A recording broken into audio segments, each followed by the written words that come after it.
सोमवार की अष्टमी पड़ जाए। क्या पड़ जाए सोमवार की? जम के बोलो जरा। अष्टमी। या तो सोमवार की अष्टमी पड़ जाए, या हर महीने शिवरात्रि आती है, हर महीने आती है, या तो सोमवार की अष्टमी पड़ जाए या फिर सोमवार की शिवरात्रि पड़ जाए, हर महीने आती है। प्रयास करना थोड़ा सा दूध, देसी गाय का थोड़ा सा दूध अगर प्राप्त हो जाए, बेलपत्री के पत्ते से दूध कटोरी में लेकर, मात्र बेलपत्री के पत्रे से एक एक बूंद, अगर दूध आप एक बूंद अगर ज्यादा ना मिला हो, एक चम्मच भी अगर आपको दूध देसी गाय का मिल गया हो, और सोमवार की अष्टमी पड़ जाए या सोमवार की, जम के बोलो, शिवरात्रि पड़ जाए, उसमें केवल अगर देसी गाय का दूध मिल जाए, जर्सी गाय का नहीं हो, देसी गाय का अगर दूध मिल जाए, बेलपत्री के पत्ते से, तुम्हारे घर के अंदर अगर शिवलिंग है या मंदिर में शिवलिंग है या तुम्हारे नजदीक में कोई शिवलिंग है, उस पर बूंद बूंद, एक एक बूंद अगर शिवलिंग पर दूध समर्पित कर रहे हो, श्री शिवाय नमस्तुभ्यम, नमः शिवाय, या षडाक्षर मंत्र ओम नमः शिवाय, या 33 अक्षर का मंत्र महामृत्युंजय मंत्र, इसका स्मरण कर कर शिव जी पर देसी गाय का दूध समर्पित कर कर इस बेलपत्री को अशोक सुंदरी वाली जगह पर अगर आप समर्पित कर देते हैं, फिर आप जिस भी चीज के लिए अप्लाई करें, मेरा देवाधिदेव महादेव आपका हाथ पकड़कर खींचकर आगे बढ़ा ही दे। मेहनत करना, कर्म पूरा करना, पढ़ाई अच्छी करना, और पढ़ाई के साथ में विद्या अध्ययन करने के साथ में अच्छी मेहनत के साथ में देसी गाय का दूध भगवान शंकर को समर्पित करना, भगवान शंकर को समर्पित करना, देसी गाय का दूध धीरे धीरे धीरे धीरे समर्पित करना, भाव के साथ आप समर्पित करें। देसी गाय का दूध एक एक बूंद समर्पित करिए, धीरे धीरे समर्पित करो। और देसी गाय का दूध जब धीरे धीरे समर्पित करें, बड़े रास्ते से, आनंद से धीरे धीरे जब आप समर्पित करेंगे, बेलपत्री वही दूध में सनी हुई बेलपत्र, अशोक डंडी का भाग शिवलिंग की ओर नहीं होना चाहिए, उस समय पर डंडी का भाग जहां से पानी बहकर जाता है अशोक सुंदरी की ओर से, वहां पर होना चाहिए। कार्य में सफलता मिलती ही है। शिव तत्व को धारण करें। सोमवार की अष्टमी का मतलब आपको इंदौर की कथा में बताया था, जिस दिन शंकर और पार्वती के मिलन का दिवस हो, और केवल एक माता पार्वती के अकेले मिलन का नहीं, 64 योगनियां तक भगवान शंकर से मिलने के लिए आती है। पीला चंदन लगा लेना। कितना लगाना है?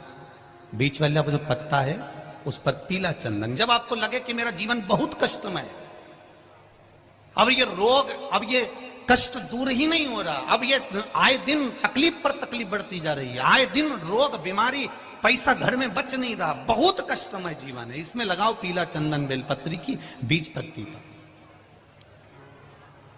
महाराज, और बीज पत्ती पर जब चंदन लग जाए, लगने के बाद में ये दोनों पत्ती पर लाल चंदन लगा लीजिए। इन दोनों पत्ती के बीच में जो डंडी का भाग होता है, आपको कहा था, आपको स्मरण में होगा शायद, हमने जब बेलपत्री की महत्वता बताई थी तो उस बेलपत्री की महत्वता में कहा था ब्रह्मा विष्णु महेश ये 3 हैं, बोला था। बीच में ये बड़ी पत्ती से लेकर जो 2 पत्तियां होती हैं, इनके बीच में जो जगह बचती है, इसमें मां पार्वती के 64 योगनियां, मां पार्वती अपनी पूर्ण सिद्धि के साथ में जितनी भी देवी के स्वरूप हैं, वो माता 64 योगनियां देवी के स्वरूप में यहां पर विराजमान होती हैं। 2 पत्ती के नीचे से जो डंडी होती है नीचे तक, ये पूरी डंडी में 33 कोटि देवी देवताओं विराजमान होते हैं इस पूरी डंडी के अंदर। तो ये बीच वाली पत्ती है, ये जो बीच वाली पत्ती का जो भाग होता है, इस पत्ती के भाग में शहद का प्रयोग कर कर, यहां पीला चंदन, लाल चंदन, शहद का प्रयोग कर कर, इसी तरह से पकड़कर ये बेलपत्री की जो डंडी है वो अशोक सुंदरी पर जब आप समर्पित करें तो जहां से जल बहता है उस ओर पर इस पत्ती को चढ़ाकर केवल आपके हृदय की बात कहकर देवाधिदेव महादेव से कोई भी शिव जी का मंत्र, पंचाक्षर नमः शिवाय, षडाक्षर ओम नमः शिवाय, श्री शिवाय नमस्तुभ्यम, या महामृत्युंजय मंत्र, जो शिव का मंत्र हो आपके पास में, उसको बोलते हुए देवाधिदेव महादेव को धीरे धीरे जल की धार चढ़ाना प्रारंभ करो। जल की धार जब पूर्ण होने लगे, उसमें थोड़ा जल बचे, तब अशोक सुंदरी पर जो तुमने बेलपत्र चढ़ाई है वहां उस जलधार को चढ़ाए। ये प्रयोग आपको केवल सोमवार की अष्टमी पढ़ने पर ही करना है। कौन से दिन करेंगे? जम के बोलिए जरा। सोमवार की अष्टमी पढ़ने। और धतूरे का फूल,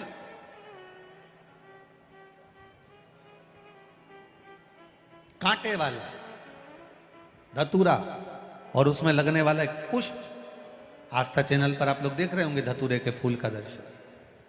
धतूरा और धतूरे का पुष्प छोटा सा पौधा है, ज्यादा बड़ा नहीं है, कांटा लग रहा है, धतूरा लग रहा है, और उसमें भी साधारण धतूरा नहीं, जिस धतूरे के नीचे की डंडी लाल कलर की होती है, अगर वो सोमवार की अष्टमी को देवाधिदेव महादेव को समर्पित करी जाती है तो उसके घर में कभी संपदा की कमी नहीं होती है। वो धतूरा है, साधारण नहीं है। धतूरे में भी लाल डंडी, जैसे धतूरा गोल होता है उसके नीचे छोटी सी डंडी, देखा है आप लोगों ने? अरे देखी कि नहीं देखी बोलो? धतूरा देखा है ना? धतूरे के अंदर एक नीचे छोटी सी डंडी होती है, जब तोड़ोगे तो वो डंडी का कलर अगर लाल है, वो डंडी का कलर अगर लाल है, और कभी हम तो कहेंगे जैसे बड़ी बीमारी जिसको हो जाती है, लीवर, किडनी, कैंसर आदि का आदि बड़ी बीमारियों से जो जूझ रहा होता है, प्रयास करो, प्रयास महामृत्युंजय का जाप कर कर, महामृत्युंजय का स्मरण कर कर, एक लाल डंडी का धतूरा प्रयास करना। एक धतूरा मिल जाए या 5 धतूरे मिल जाए किसी भी एकांतेश्वर महादेव पर, जो शिव मंदिर एकांत में हो, जहाँ कोई जाता आता नहीं हो। वैसे तो अब बहुत मुश्किल है कि ऐसा मंदिर मिल जाए जहाँ कोई जाता आता नहीं हो, पहले की बात दूसरी है, अब बात दूसरी है। फिर भी कहीं आप रोड पे से निकल रहे हो, एकांतेश्वर महादेव अगर आपका दिख जाए, बहुत बीमारियों से ग्रसित हो, तो भी महामृत्युंजय जाप का स्मरण कर कर या किसी विद्वत ब्राह्मण जन से महामृत्युंजय मंत्र का जाप कराकर, या भगवान शिव के मंत्र का जाप स्वयं कर कर, वो भी ना बने तो पंचाक्षर मंत्र नमः शिवाय, षडाक्षर मंत्र ओम नमः शिवाय, या श्री शिवाय नमस्तुभ्यम जप कर वो लाल डंडी का धतूरा 5 एकांतेश्वर महादेव को आप समर्पित कर सकते हो। रोग थम जाएगा, जो दवाई खाओगे वो शरीर को लगना प्रारंभ हो जाएगी और आप स्वस्थ होने वाली थी। सावन की पहली, और मालूम पड़ा कि वो कथा छत्तीसगढ़ की पवित्र धरा पर है। अर्थात भजन का बल, भक्ति का बल, स्मरण, ये सब खींच कर लाते। चुंबक देखिए आप लोगों ने, वो चुंबक को गंगा में रस्सी बांधकर गोताखोर डालते हैं और उसमें चिपकने वाला जो भी सामान होता है वो चिपक जाता है। लकड़ी नहीं चिपकती, कपड़ा नहीं चिपकता, प्लास्टिक नहीं चिपकता। वो चुंबक में जो चुंबकीय तत्व होते हैं वही चिपकते हैं।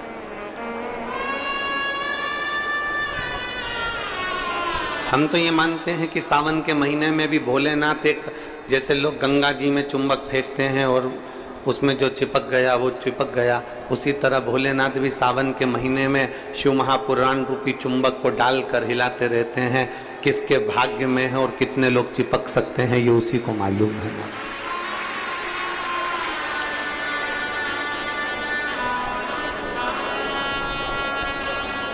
72 साल बाद ऐसा सावन आया है, और उस सावन में अगर भगवान की विरल भक्ति हमारे मुख से हो रही है, भजन हमारे मुख से हो रहा है, कीर्तन हमारे मुख से हो रहा है, तो आप और हम तो सब शिव के चरणों के दास हैं।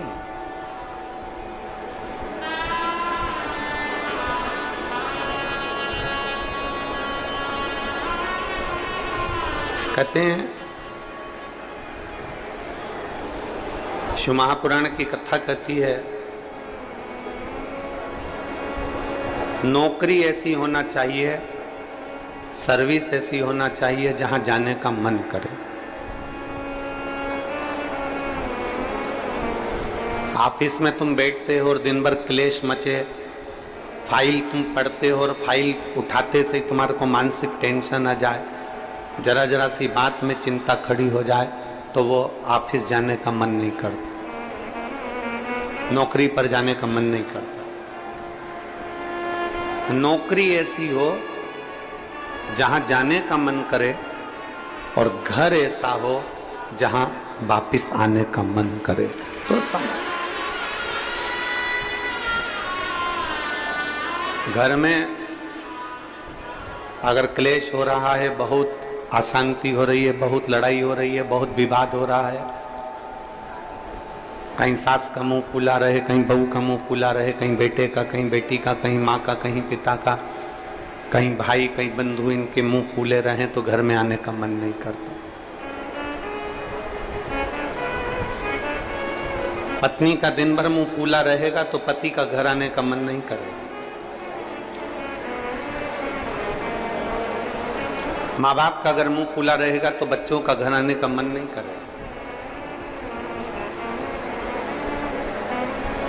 नौकरी ऐसी हो जहां जाने का मन करे,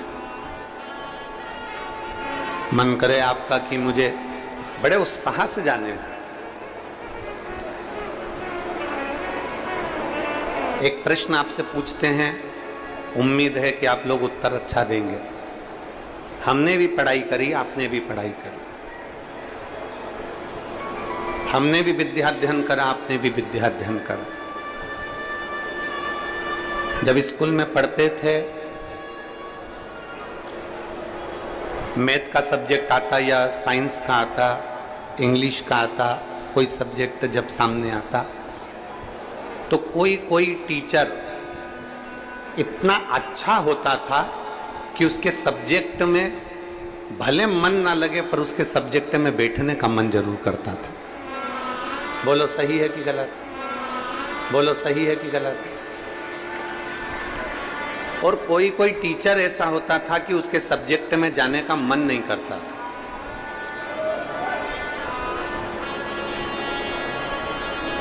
उनके सब्जेक्ट में जाने का मन नहीं करता। कोई टीचर इतना अच्छा, बहुत प्रेम से, बहुत स्नेह से, बहुत लाड़ प्यार से पढ़ाता है, बहुत स्नेह से पढ़ाता है, तो उसके यहाँ जाने का मन कर जाता है। और कोई कोई टीचर ऐसा होता है कि वो पढ़ाता है पर उसके अंदर इतना क्रोध, इतना गुस्सा है, कहीं मारना, कहीं ठोकना, कहीं अपशब्द कहना, कहीं कुछ कहना, तो मन ही नहीं करता कि उस टीचर के पास में जाकर बैठा। पढ़ना है आपको, सारे सब्जेक्ट पढ़ना है आपको, और प्रत्येक सब्जेक्ट को आपको तैयार करना है, प्रत्येक सब्जेक्ट आपको पढ़ना है, पर आप उस टीचर के सब्जेक्ट में नहीं जाओगे।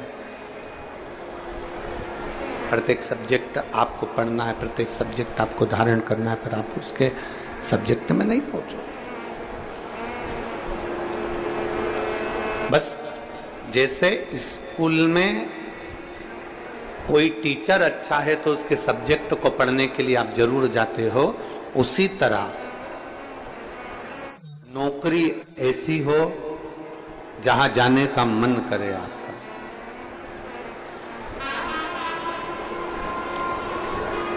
नौकरी ऐसी होना चाहिए जहां तुम्हारा जाने का मन करे, जहां तुम्हारा बार बार मन करे, 5 भी बज जाए ना तो भी मन करे कि थोड़ा आधे घंटे और काम कर लूं, 1 घंटे और काम कर लूं, 15-20 मिनट और काम कर लूं। नौकरी अगर अच्छी है तो तुम्हारा जाने का मन बड़ा करेगा और वहां बैठने का भी मन करेगा। तो शास्त्र कहता है कि नौकरी ऐसी हो जहां तुम्हारा जाने का मन करे, और घर ऐसा हो जहां पर सब प्रेम से रहते हो, तो नौकरी से और दुकान से घर आने का मन करे, तो समझ लो कि तुम्हारा घर श्रेष्ठ है।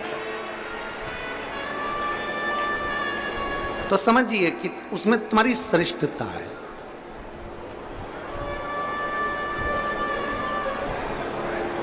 जरा जरा सी बात में अगर क्लेश हो रहा है, जरा जरा सी बात में अपशब्द बोले जा रहे हैं, तो वो श्रेष्ठता नहीं बनती।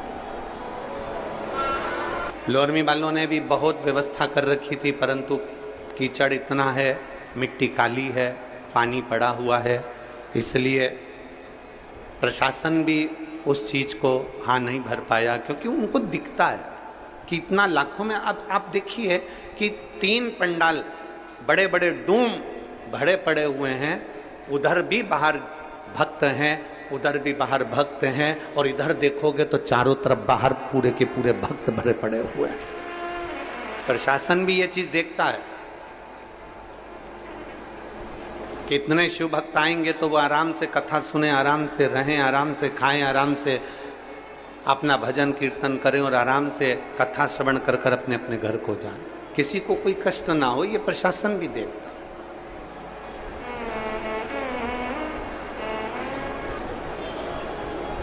21,600 श्वास में से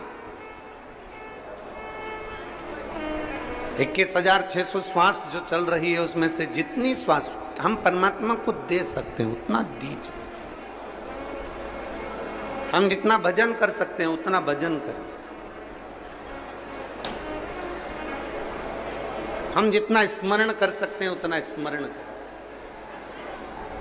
और तेरी कृपा बिना न हिले एक भी अणु, लेते हैं श्वास तेरी कृपा से तनो तनो। हे गंगाधार मुक्ति द्वार ओंकार तू, बोले ओंकार तू। आयो शरण तिहार शंभु तारता,